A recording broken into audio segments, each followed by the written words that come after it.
Piles ఉండేవాళ్ళు అడిగే ప్రతి పేషెంట్ అడిగే ఒకే క్వశ్చన్ ఏంటంటే, నేను ఎలాంటి ఫుడ్ తినకూడదు?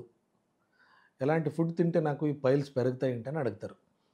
మనకు ఫుడ్‌కు, పైల్స్‌కు డెఫినిట్‌గా సంబంధం లేదు. కాన్‌స్టిపేషన్‌కు, హార్డ్ స్టూల్‌కు దీనికి సంబంధం ఉంది కాబట్టి, హార్డ్ స్టూల్‌కి కొందరికి హ్యాబిచ్యువల్ కాన్‌స్టిపేషన్ అంటాము. కొందరికి అదర్ డిసీజెస్. కొందరికి కొలానిక్ మొటిలిటీ ప్రాబ్లమ్ ఉంటది కాబట్టి ఇది రావచ్చు. లేదా థైరాయిడ్ ప్రాబ్లమ్ ఉండి రావచ్చు. డయాబెటిస్ ఉండేవాళ్ళకి రావచ్చు. ఒబేసిటీ ఉండేవాళ్ళకి రావచ్చు.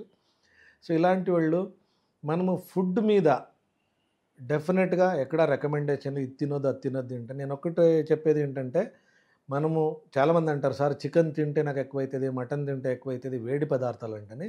ఇవన్నీ అబ్సల్యూట్‌లీ రాంగ్. కాన్‌స్టిపేటింగ్ ఫుడ్ అంటారు. కాంటినెంటల్ ఫుడ్ ఎక్కువ చీజీ మెటీరియల్స్, బర్గర్స్, పిజ్జాస్ ఇవన్నీ they reduce your intestinal motility. అలాంటి ఫుడ్స్‌ని డెఫినెట్‌గా అవాయిడ్ చేయాలి.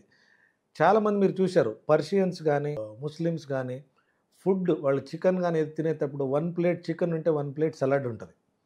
సో, కాబట్టి whenever you eat cheesy materials ఇవంతా eat more salads or fibre food. అది లేకుండా మీరు తిన్నారంటే డెఫినిట్‌గా కాన్‌స్టిపేషన్ అయితే కాన్‌స్టిపేషన్ వల్ల పైల్స్ రావచ్చు, ఉండేవి పెరగొచ్చు.